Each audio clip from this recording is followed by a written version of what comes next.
भी यहाँ judiciary act के लिए इकट्ठे हुए हैं। तो आपके सामने बहुत से केसेस आएंगे, जिसमें से हमारा केस है भट्टा पारसौल वर्सेस यमुना एक्सप्रेस।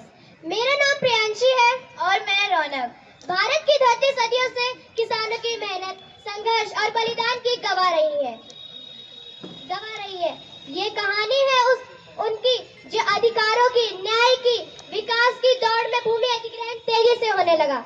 ये कहानी है उस गांव की जिसमें उनके बिना सही मुआवजा दिए जाए उनकी जमीन छीनी जाने लगी। ये कहानी है उन लोगों की जो चिंतित हो गए, हमारा घर, हमारी खेती, हमारी आने वाली पीढ़ियां कहाँ जाएंगी, लेकिन उन्होंने एक नहीं सुनी। सरकार का कहना था ये जमीन विकास के लिए है, यहाँ पे सड़कें, उद्योग, फैक्ट्रियां बनेंगी। वो पूछते रहे क्या हमारा विकास नहीं, क्या हमारी आने वाली ये जमीन की कीमत सिर्फ पेपर पर तय हो जाएगी, लेकिन उन्होंने एक नहीं सुनी। जैसे जैसे तनाव बढ़ा, संघर्ष भी बढ़ता गया और वह दिन आया जिसने सब कुछ बदल के रख दिया। यह बात है उस गांव की जिस गांव की हर खुशी खामोशी में बदल गई। वो गांव है भट्टा पार्सल। भट्टा पार्सल के खेतों में एक समय शांति थी, मिट्टी की खुशबू, हल्की खटखट और किसानों की मेहनत से भरे दिन। लेकिन जब 2011 में सरकारी गाड़ियां नोटिस लेकर आई तो किसानों को लगा उनकी पीढ़ी दर पीढ़ी की जमीन उनसे छीनी जा रही है। उनकी आंखों में गुस्सा था, उनकी आवाज में दर्द था। यह हमारी रूह से जुड़ी मिट्टी है, इसे हमसे मत छीनो। 7 मई को प्रोटेस्ट शुरू हुआ, साथ ही एक बड़ी टकराव अपने चरण पर थी। भट्टा पारसौल की मिट्टी खून से लाल हो गई और इस दर्द और चीख के बीच एक नए कानून का जन्म हुआ, जिसमें किसानों के कंसर्न, उनका हक और उनके भविष्य को सुरक्षित किया गया। 2011 में ग्रेटर नोएडा के भट्टा पार्सल गांव में फार्मर्स और पुलिस के बीच एक वायलेंट क्लैश हुआ। जब सरकार यमुना एक्सप्रेस के लिए जमीन एक्वायर कर रही थी, किसानों का कहना था कि उनकी जमीन जबरन ली जा रही है और कंपनसेशन बहुत कम दिया जा रहा है। प्रोटेस्ट का नेतृत्व मनवीर तेवतिया कर रहे थे। 7 मई को सिचुएशन वायलेंट हो गई, जिसमें 2 फार्मर और 2 पुलिसमैन की डेथ हुई। खेत की मिट्टी से जुड़े उन किसानों अपनी जान तक दांव पर लगा दी। उन्होंने ये नहीं सोचा कि उन पर क्या बीतेगी। उनकी इस चीख ने पूरे देश को हिला कर रख दिया। अब आइए, अब बारी है उन कैरेक्टर से इंट्रोड्यूस होने की जो इस जुडिशरी एक्ट में हमारे साथ अपना योगदान दे रहे हैं। सबसे पहले इंट्रोड्यूस होते हैं उन जजेस से जो अपना पूरा योगदान देने की कोशिश करेंगे।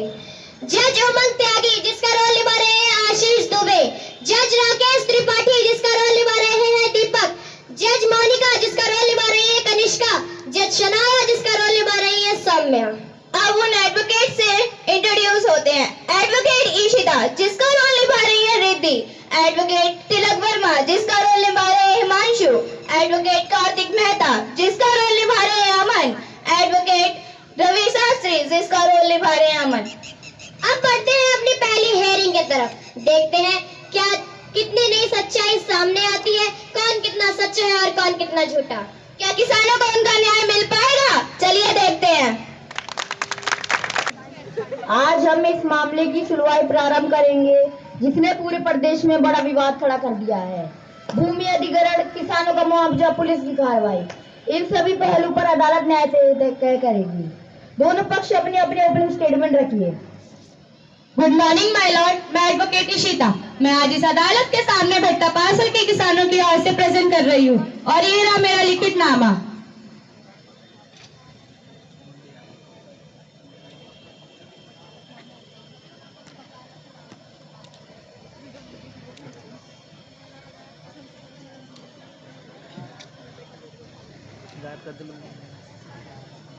गुड मॉर्निंग माय लॉर्ड, मैं कार्तिक मेहता, यमुना एक्सप्रेस कंपनी की तरफ से। ये रहा मेरा वकालतनामा।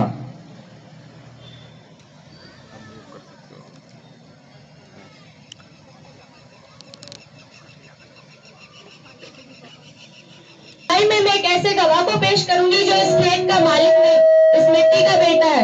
वो किसान जो अपनी जमीन की नापतोल का नाम सुनते ही घबरा गया। किसानों की रोजी रोटी छीनने का प्रयास। यह गवाही एक किसान की नहीं, पूरे भट्टा पार्सल किसानों की आवाज है। योर ऑनर, जब यह गवाह बोलेगा तो सच और साफ हो ही जाएगा। मैं अनुरोध करती हूँ। ये मामला सरकारी स्कीम से जुड़ा हुआ है। जैसा कि आप लोग जानते हैं, हमारा देश एक विकासशील देश है। मेरे क्लाइंट ने कोशिश की कि एम्प्लॉयमेंट जनरेट हो सके। इसके लिए हमने कुछ किसानों की जमीन ली और उन्हें उचित मुआवजा भी दिया। ये कुछ बाहरी लोगों की वजह से विवाद खड़ा हुआ है और ये मेरे क्लाइंट पे झूठा आरोप लगा रहे हैं। ये तो चाहते ही नहीं है कि हमारा देश डेवलप हो सके। जो किसान अपनी जमीन देने के लिए एग्री नहीं है, उनसे भी उनकी जमीन छीनी जा रही है। माय लॉर्ड, ये जमीन सिर्फ मिट्टी नहीं, मेरे क्लाइंट राजपाल जी की रोजी रोटी है। कंपनी ने झूठे कागज बना के उनसे छीन लिए। मैं अपने गवाह राजपाल जी को कटघरे में बुलाने की इजाजत चाहती हूँ। इजाजत है। राजपाल जी कटघरे में हाजिर हो।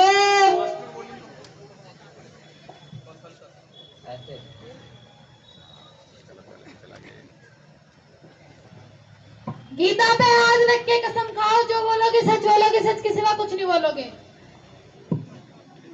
मैं गीता पे हाथ रख के कसम खाता हूँ, जो बोलूंगा सच के सिवा कुछ नहीं बोलूंगा। आप हमें अपना नाम बताइए। मेरा नाम राजपाल यादव है और मैं भट्टा पार्सल में रहने वाले एक गरीब किसान हूँ।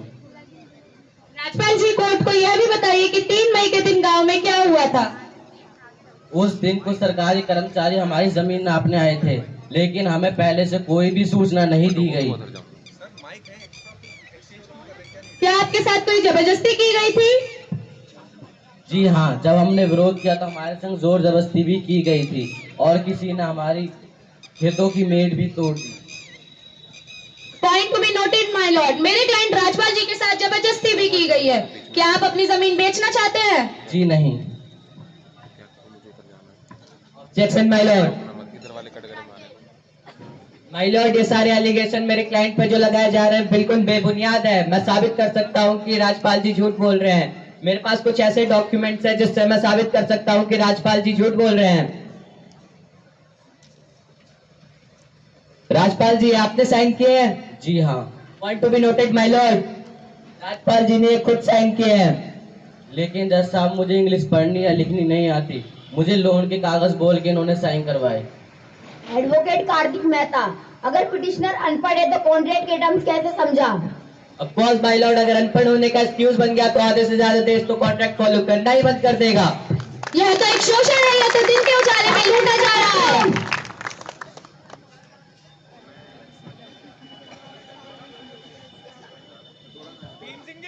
एडवोकेट कार्तिक मेहता, आप कुछ कहना चाहते हैं? यस माय लॉर्ड, ये इमोशनली बयान है ना कि प्रूफ बेस्ड, और कोर्ट में इमोशन नहीं प्रूफ देखा जाता है। इग्नोसेंस ऑफ लॉ एक अलग बात, पर किसी किसान को बेवकूफ बनाना, झूठे कागजों पे साइन कराना एक अलग बात। अगर कानून गरीब की रक्षा नहीं करेगा तो कानून का क्या मतलब होता है? एडवोकेट इशिता, इमोशन स्टेटमेंट पर अदालत नहीं चलती है, एविडेंस सबमिट कीजिए। जज साहब, मैं आपसे रिक्वेस्ट करती हूँ कि मुझे एविडेंस इकट्ठा करने के लिए कुछ समय दीजिए।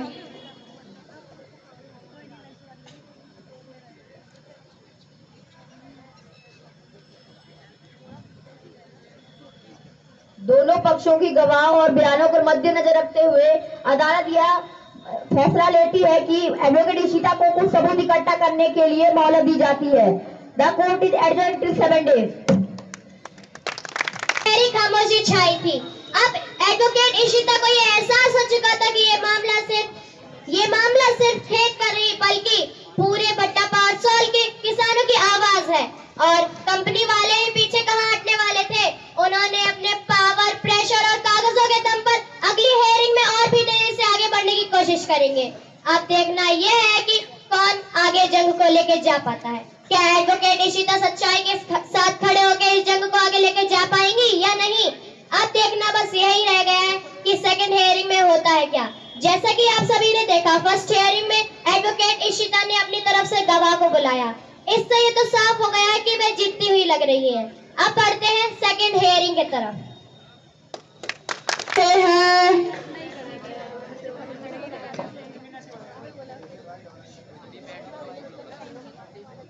सभी बैठ जाइए। इकट्ठा करने के लिए 1 हफ्ते का समय दिया गया था, सबूत दिखाइए। मैं अपना गवाह पेश करना चाहती हूँ। जज साहब, मैं मृत्यु किसान की पत्नी मिस सरोज को कटघरे में बुलाने की इजाजत चाहती हूँ।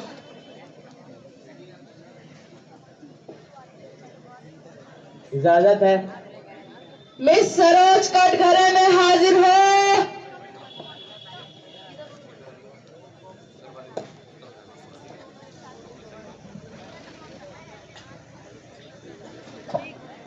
गीता पे हाथ रख के कसम खाओ, जो बोलोगी सच के सिवा कुछ नहीं बोलोगी। मैं गीता पे हाथ रख के कसम खाती हूँ, जो बोलूंगी सच के सिवा कुछ नहीं बोलूंगी।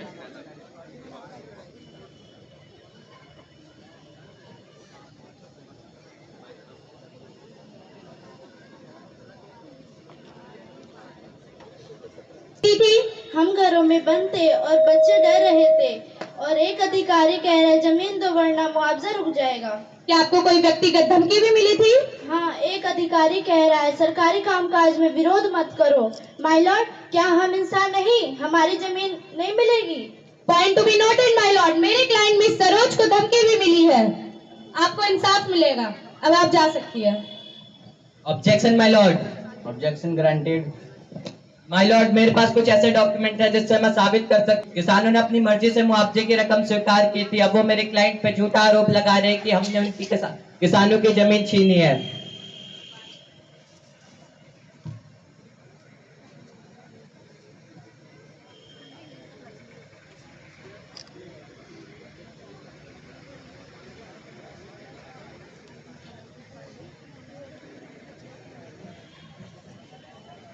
मिस इशिता, आप कुछ कहना चाहती हो? जी माय लॉर्ड,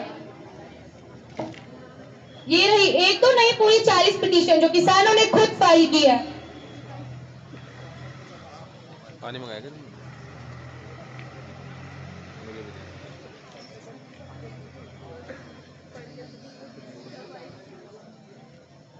और इसके साथ साथ मेरे पास एविडेंस के तौर पे ड्रोन फुटेज है जिसमें साफ साफ दिखता है किसानों की 12 फीट जमीन ज्यादा ली गई है।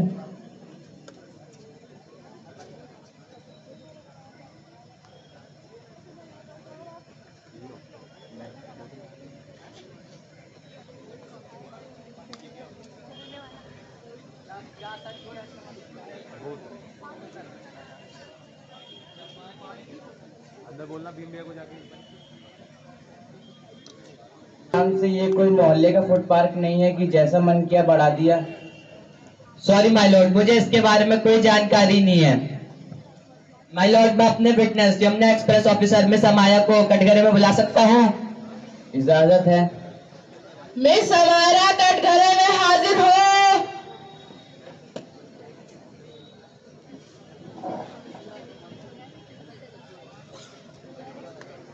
गीता पे हाथ रख के कसम खाओ, जो बोलोगी सच के सिवा कुछ नहीं बोलोगी। मैं गीता पे हाथ रख के कसम खाती हूँ, जो बोलूंगी सच के सिवा कुछ नहीं बोलूंगी। तो आप अपना नाम और अपना पोस्ट बताइए। मेरा नाम अमायरा, मैं यमुना एक्सप्रेस की ऑफिसर हूँ। तो हमारा आपने किसानों को सही से समझाया था? जी हाँ। क्या किसानों ने अपनी मर्जी से मुआवजे की रकम स्वीकार की थी? जी हाँ। Objection my Lord, objection granted. किसानों को मुआवजे के हिसाब से उनकी कीमत नहीं मिली है। क्या आपने मार्केट के हिसाब से उनकी कीमत दी? जी नहीं। Point to be noted my Lord, जैसा इन्होंने कहा इन्होंने मार्केट के हिसाब से उन्हें उनकी कीमत नहीं दी है। एडवोकेट कार्तिक मेहता, आप कुछ कहना चाहते हो? यस माय लॉर्ड, मुझे और गवाह और सबूतों को इकट्ठा करने के लिए कुछ समय चाहिए।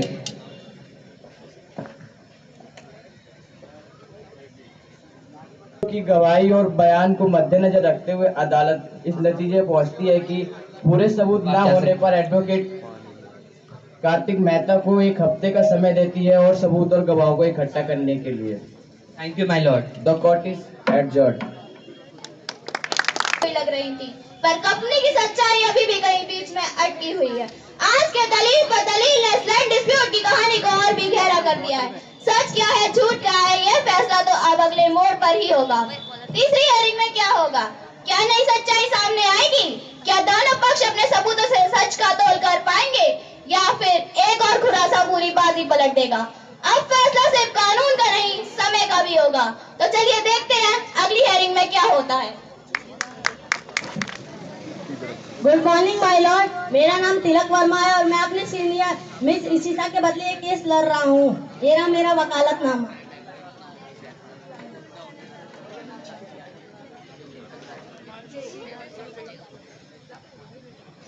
गुड मॉर्निंग माय लॉर्ड, मेरा नाम रवि शास्त्री है और मैं अपने सीनियर एडवोकेट कार्तिक मेहता के बदले एक केस लड़ूंगा।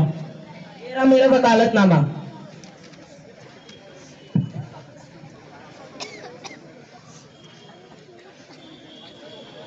मिस्टर रवि शास्त्री, आपको सबूत और गवाहों को इकट्ठा करने के लिए समय मिला था। अपने सबूत और गवाहों को पेश करें। जी हाँ, आज की थर्ड हियरिंग में हम एक महत्वपूर्ण गवाह को सामने लाए हैं जो इस केस का इंस्पेक्टर नहीं है, वो हमारा विटनेस भी है। ये गवाह ये सब देख चुका है कि किसान कैसे हिंसक हुए थे।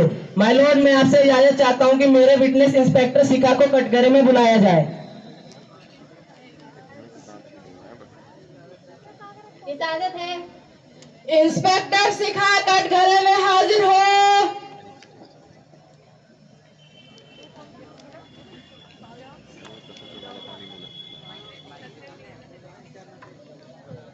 गीता पे हाथ रख के कसम खाओ, जो बोलोगी सच के सिवा कुछ नहीं बोलोगी। मैं गीता पे हाथ रख के कसम खाती हूँ, जो बोलूंगी, सच के सिवा कुछ नहीं कहूंगी। तो इंस्पेक्टर शिखा बताइए, 13 मई 2011 को क्या हुआ था? माय लॉर्ड, 13 मई 2011 को हम कानून व्यवस्था के लिए गए थे, पर भीड़ बढ़ गई और स्थिति बिगड़ गई। Objection my Lord. Objection granted. तो इंस्पेक्टर शिखा, आप कोर्ट को यह बताइए कि क्या आपने किसानों पर बल का प्रयोग किया था?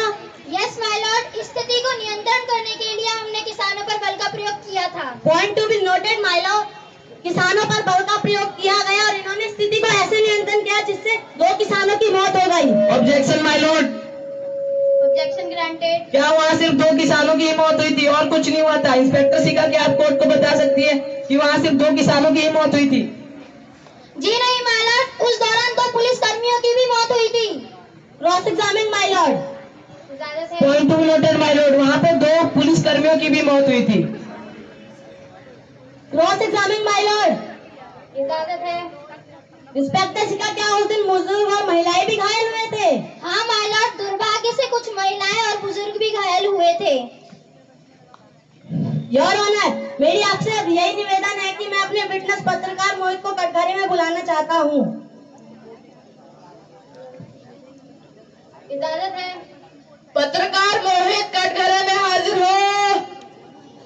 तो इंस्पेक्टर शिखा, आप जा सकती हैं। बोलोगे, सच के सिवा कुछ नहीं बोलोगे। मैं गीता पर हाथ रख के कसम खाता हूँ, जो बोलूंगा, सच के सिवा कुछ नहीं बोलूंगा। तो सबसे पहले आप अपना नाम और पोस्ट बताइए। मेरा नाम मोहित है, मैं जी न्यूज का मुख्य पत्रकार हूँ। तो पत्रकार मोहित, आपने मौके पर क्या देखा? मैंने मौके पर देखा कि किसान सिर्फ बातचीत करना चाहते थे, लेकिन उन्हें न्याय नहीं मिला, इसलिए आंदोलन हुआ। Point to be noted my Lord, इन्होंने मौके पर देखा कि किसान सिर्फ बातचीत करना चाहते थे। योर ऑनर, ये सिर्फ कागज का सच नहीं है, असली सच तो गांव के खेतों में डूबा हुआ है। ये वॉल्यूशन फेक है और फार्मर्स को एक्सप्लॉइट किया गया है।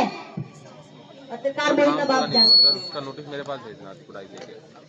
मिस्टर तिलक वर्मा, आप कुछ कहना चाहते हैं? No further question. काम लिखने मैं करवा दूंगा। मिस्टर रवि शास्त्री, आप कुछ कहना चाहते हैं? No further question my lord, मुझे कुछ समय का मोहलत दी जाए ताकि मैं पुख्ता सबूत और गवाहों को पेश कर सकूं।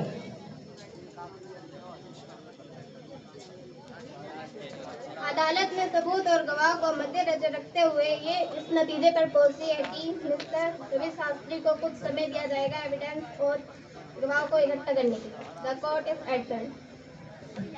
जिसमें कुछ सबूत तो मजबूत लगे और कुछ पर अभी भी डाउट बना हुआ है। इन सभी बातों को रखते हुए केस को एक नई डायरेक्शन मिलती है, जिससे ये बात तो साफ हो गई है कि अब ज्यादा समय नहीं रह गया है।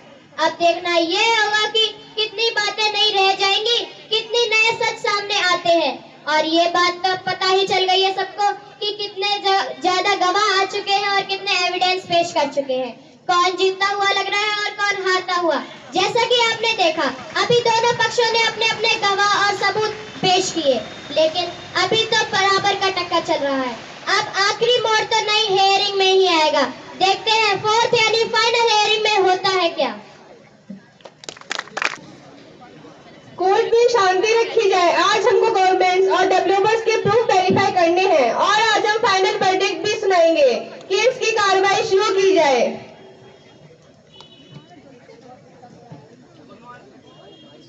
गुड मॉर्निंग माय लॉर्ड, आज की 4th हियरिंग में हम एक महत्वपूर्ण गवाह को सामने लाए हैं, एसडीएम, जो इस पूरे जमीन अधिग्रहण प्रक्रिया के अधिकारी थे।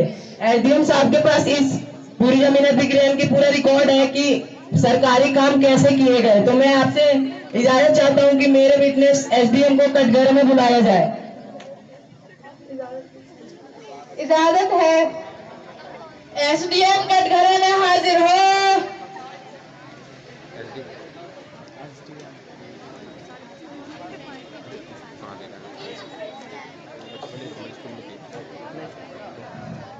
गीता पे हाथ रख के कसम खाओ, जो बोलोगी सच बोलोगी, सच के सिवा कुछ नहीं बोलोगी।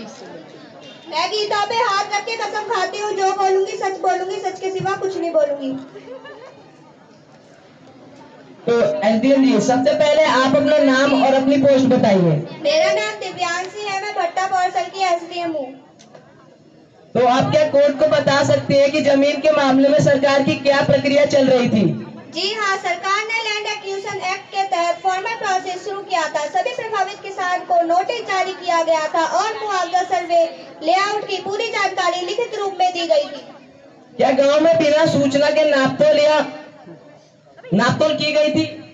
नहीं माय लॉर्ड, सारे सर्वे और मेजरमेंट का शेड्यूल पहले से ही नोटिस बोर्ड पर लगा दिया गया था। पंचायत को भी सूचित किया गया था। ऑफिशियल डर्टी बोर्ड थे। मेरा तीसरा सवाल यह है कि कुछ लोगों का कहना है कि गांव में जोर जबरदस्ती तोड़ मोड़ी खंबे लगाए गए, क्या ये बात सही है? नहीं माय लॉर्ड, सारे प्रशासन को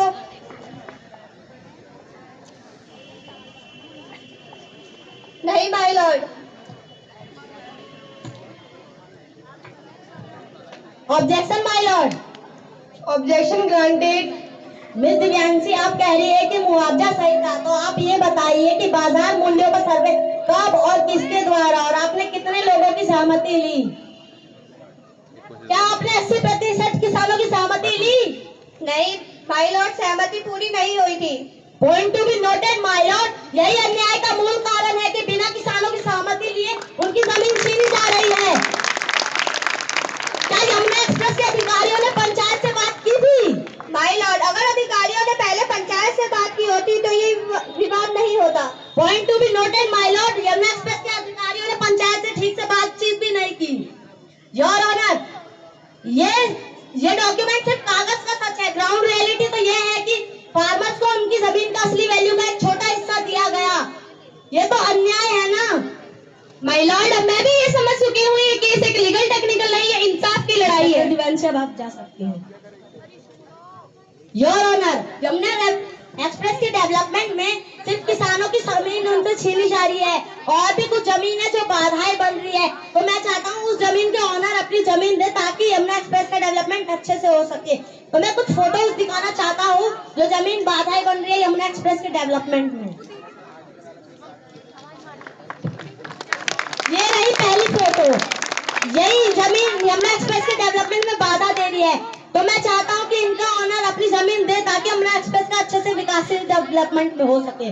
तो इस जमीन के मालिक है मिस्टर रवि शास्त्री। तो मिस्टर रवि शास्त्री, आप क्या ये जमीन देना चाहेंगे? जी नहीं। क्यों? ये मेरा घर है, उसे देना या ना देना मेरी मर्जी। चलो कोई बात नहीं। ये रही योर ऑनर दूसरी फोटो, और ये भी यमुना एक्सप्रेस के डेवलपमेंट में बाधाएं बन रही है। तो इस जमीन के मालिक है मिस्टर सनाया, जो कि हो आप। तो क्या आप अपनी जमीन देना चाहेंगे? जी नहीं। क्यों? वो मेरा घर है, मेरी मर्जी, मैं अपनी जमीन नहीं देना चाहती। Point to be noted my Lord. जब कोई वकील और जब कोई जज अपना जमीन नहीं दे यमुना एक्सप्रेस के डेवलपमेंट के लिए, तब कोई किसान अपनी जमीन क्यों दे? क्या आप पे उसका हक नहीं है? तो मैं चाहता हूँ कि आप मेरे साथ उन किसानों का भी इंसाफ कीजिए जो अपनी जमीन के लिए लड़ रहे हैं।